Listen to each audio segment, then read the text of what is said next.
ஒரு சபிக்கப்பட்ட இடம். இங்கே போன யாருமே உயிரோட ரிட்டர்ன் வந்ததில்ல. அப்படி இருக்க இவங்க ஏன் இவ்வளோ ரிஸ்க் எடுக்கணும்? இங்கே கதை ஸ்டார்ட் ஆகுறது ஒரு ரிச் கொரியன் ஃபேமிலி அண்ட் அவங்களோட நியூபார்ன் பேபியோட. அந்த குழந்தை பார்க்க ரொம்பவே அழகாக இருக்குது.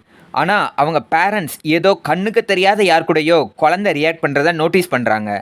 டாக்டர்ஸால் கூட இதுக்கு சொல்யூஷன் கொடுக்க முடியாமல் போக ஒரு கட்டத்தில் ஒரு சைனீஸ் சாமியாரை வீட்டுக்கு கூப்பிடுறாங்க. சாமியார் வீட்டுக்கு வந்ததுமே குழந்தையையும் அதோட பேரண்ட்ஸை சுற்றியும் முன்னோர்களோட சாபம் இருக்கிறத கண்டுபிடிக்கிறாரு. அந்த சாபத்தை போக்கணும்னா உங்கள் முன்னோர்கள் புதைச்ச இடத்துலேருந்து எடுத்து எரிக்கணும்னு சொல்கிறாரு. கல்லறையை தோன்ற ஒரு டீமை கூட்டிகிட்டு ஆள் நடமாட்டம் இல்லாத அந்த மலைக்காட்டுக்கு போகிறாங்க.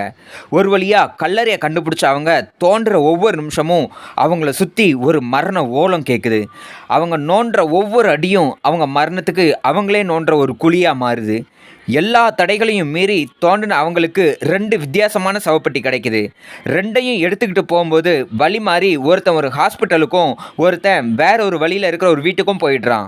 ஜோரா மழை பெய்ய சாமியார் அடுத்த நாள் காலையில் வேலையாக பெட்டியில் இருக்கிற உடல்களை எடுத்து எரிச்சிடலாம் முடிவு பண்ணிட்டு தூங்க போகிறாரு. அப்போ தான் அவங்களுக்கு பேர் ரதிர்ச்சி காத்துட்ருக்கு.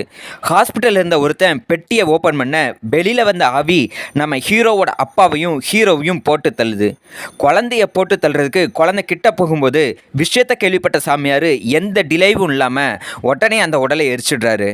அடுத்த ஆவி கொஞ்சம் வித்தியாசமாக இவங்களுக்கு தண்ணியை காட்ட விசேஷ பலவிதமான பூஜைகளையும் யாகங்களையும் செஞ்சு அவரோட ரத்தத்தாலேயே அருந்ததி படத்தில் வர மாதிரி ஒரு ஆயுதத்தால் அந்த ஆவியையும் போட்டு தள்ளுறாரு.